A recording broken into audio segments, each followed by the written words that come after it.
last time we spoke with you, there's kind of some negative momentum, and now there's some positive momentum. Kind of speak with how that's kind of carried over from the weekend. Well, that's the nature of the game, right? You ride the ups and downs, and yeah, we just had one of those great weeks on the road.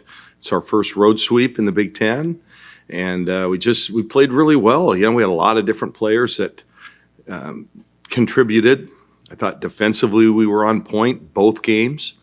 Offensively, we're starting to see the ball going into the basket a little bit. Heath obviously is a big difference, and when she plays like she did this weekend, we become a different team. It frees up the shooters more, and I just thought Sophia Bell had a great week defensively, and then she's being more aggressive offensively, and it's helping her game, not just making the threes, but if you notice, she's trying to create a little bit more. So I don't know. We've been practicing well. It seems like we're kind of turned a corner a little bit, and they're believing in each other, believing in what we're doing, and that being said, it could all come crashing down tomorrow. That's just the way this league is, because Illinois is coming in and they're a really good team, so we're going to have to keep playing well. Coach, basketball obviously a game of runs. You guys saw Maryland had a couple at the end of the second and third. How important is it, especially this late in the season, that you guys were able to withstand that, the upset win, to be able to withstand some big runs at the end of quarters? How important is that? Well, we need to do a little bit better at the end of those quarters, right? So we can learn from that. We didn't manage the clock all that well, in the Maryland game. But, the fact that we keep bouncing back, which we've shown a lot of bounce back ability all season, and so that's in our MO. But, we've just got to continue to do a little bit better. But basketball is a game of runs, and that Maryland game was case in point. Both of us made extended runs. We were lucky to make the last one. You talked about Heath's success, especially on offense. Have you noticed any specific change in her? Is she being more aggressive, or the basket's just falling in? Because it feels like these last couple of games, she's looked like a different player. All of the above. I think we're seeing somebody just get better right before our eyes. I think a lot of it is self-belief, and I think is starting to see that, hey, I can really do this, and I'm really pretty good player, and so and then the other part, yes, she is being more aggressive. She's getting extra shots, not only for herself, but for the team, doing a great job on the offensive boards. And what I really like about her is, late in that game against Maryland, she had an amazing assist, a kick out to Sophia. She's one of our best and most willing passers, too. And as she gets more and more attention, and she's going to have opportunities to set others up. Right now, we trust her in ball handling situations, too, at the end of a game. So she's blossoming right before our eyes. That was striking, the number of times she brought the ball up. What's going through your head in those moments? What's your confidence level? Yeah, great question. There are sometimes like, oh no, give it up. And then she'll go the distance and make some spin move and make it. She's had a couple times when she did maybe a little bit too much and turned it over. But boy, I tell you what, when she gets a head of steam, I wouldn't step in front of her if I was a defender. But she's she's an amazing athlete and so strong, and she's a typical Euro, right? They have the skills. She wasn't just thrown inside. Hey, you're an inside player. And so she's able to do multiple things. And what does a confident Heath look like? Because she's got an understated personality. That doesn't seem to change much. What do you see that you're saying, okay, that's emerging? Yeah, you're seeing it on the court. She hasn't changed off the court. I mean, you've been around her extensively, and she is a unique personality. There's no question. In fact, yesterday when the team we found out that she was the Big Ten Player of the Week, the team was cheering after practice, and she just, in her Heath deadpan way, thanks. Just like that. I mean, it was nothing to her. So, she's just a pleasure to coach because she's really a sponge and wants to do the right thing, and most of the time does. I guess kind of on that same vein, what does it do for the team when you have that sort of a low post presence to kind of rely on down the stretch of games? Because that was maybe absent earlier on in the season or not as consistent. Not consistent, yeah. Well, it changes who we are. I mean, it allows Mia Jacobs more open looks, and we run some sets with the two of them together. And she's drawing a lot of attention now, and that frees, other players up. Katie to drive, our shooters to shoot. And we've had a pretty good shooting season. So I think just that low post presence, we say it in our pre-games. It's like in football, you want to establish the run to set up the pass. And along those same lines, we want to establish the inside game to set up the outside game. But we use the football term. And I think she's just, she's still 6 foot, and and she's going up night in, night out against much taller players, but she's just finding a way to get it done. You talked about the outside game as well. Belle has proven herself to be a very, reliable outside shooter. What have you liked for her outside game, or from her shooting game?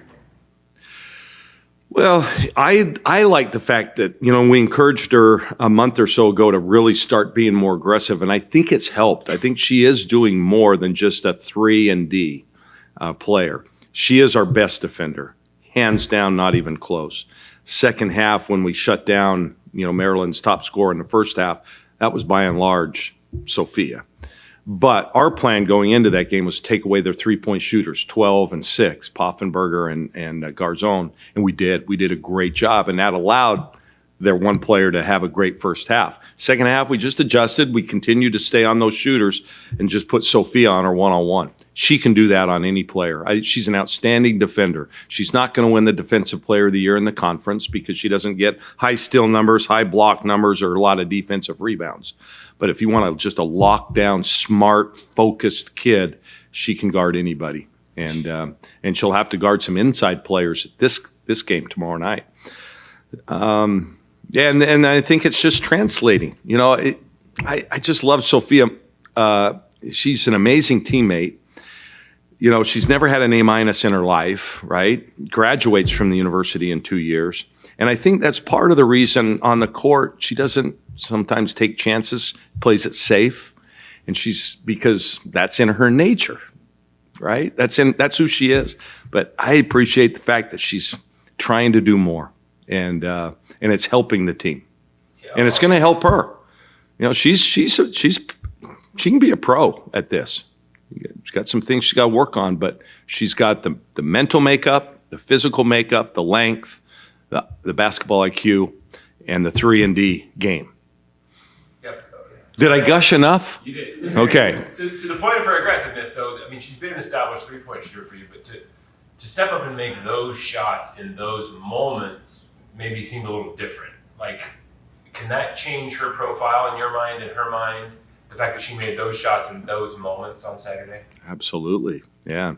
So she'll be more comfortable and more confident the next time she's in that position. Yeah, I do a crunch time. I put a game plan together every game, and on there I put 5 crunch time plays. And when Sabrina was here, a lot of them had Sabrina and Ruthie on them. Okay, we're going to do this, and this for this player. I think this last game I had 3 of the 5 were for Sophia. I mean, she's in. So I'm trusting her more in those kind of big situations. And she delivered certainly this last game. When you speak of those those big time moments, right? Earlier in the season, Michigan State, you guys had opportunities and weren't able to kind of, get up to the moment, be able to secure those games. To have this moment against Maryland and have that moment where the team can see we can get it done, how important was that for them? Just in terms of, the opponents you guys are going to face the rest of the season, of course, the Big Ten tournament, I know. Seems like every game's coming down to the wire. So it was, we've won a close game. Mr. Scopel had forgot that in one of his tweets, and so I had to remind him that USC was close. The more you play in these kind of games, and then to actually win a couple, the more confidence that you get in them. And we're still a young team. When you look at some of the players that are making plays at crunch time, or we're asking to make plays, got some sophomores in there that haven't played much, some juniors that hadn't played a whole lot. So we just I'm just happy that we have the opportunity to win these games, right? We're not getting blown out. We've been in every game outside of the UCLA game. And come to find out, we've played them about as close as anybody at 21. That's how good they are. So we've got some work to do, certainly, to catch them. The fact that you guys had this successful road trip this late in the season, like the end of January, does that give you more does it matter to you that it was at the end of January as we get closer to March, or is it just this? Would it be the same if it happened early in the season? You want to win games in January and February. That's all I know. So, yeah, we did it. What can you say just about the Illini, both teams coming with some momentum, having won some big games? I really like their team, and they've been without one of their key players. She played a little bit the other night, Dolan, against Washington. She'd been out, I think, 3 or 4 games, and I'm expecting that she'll play even more against us. So that it gives them a whole nother weapon. Their inside play right now is terrific. We've got our work cut out for us in Barry Wallace and 23. I sometimes forget the names when I have to think too quickly, but and then they've got great guard play. They attack the basket so well. Yeah, this is going to be one of our tougher tasks, certainly, and they're feeling good. You look at the mental game. What are they mental? Are they happy to have a split on the road, or they're going to want to get greedy? So we know we're going to get their absolute best game. I think Coach Green does a really good job. She's setting a lot of firsts for Illinois basketball, and I like their team. I like ours too. So it's going to be a really good game. Just kind of, I guess, taking a step back, what's it like familiarizing yourself with another league here? Where, you just mentioned your kind of affinity for Coach Green. Have you shared that with a lot of coaches in the Pac-12, and now you're getting, I guess, kind of a reference point for a different style or different groups of schools? Yeah, I've been doing this a long time, and I'm approaching my 1,000th game as a head coach in Division I. And so I've gone against a lot of coaches, and a lot of these I had not before. And I like it. I think it's fun. It's kind of rejuvenated me a little bit, and I get excited to see new styles and go against new coaches. There's really good coaching in this league, really good coaching. And so I've really enjoyed. I didn't know if I was going to, but I've really enjoyed it. The trips are a little long. The weather's really cold on the road, but it's neat to go to these new places. Like just this last trip, I've never coached in New Jersey or in Maryland, and now I can cross those two off my having coached in those states list, and it's kind of fun.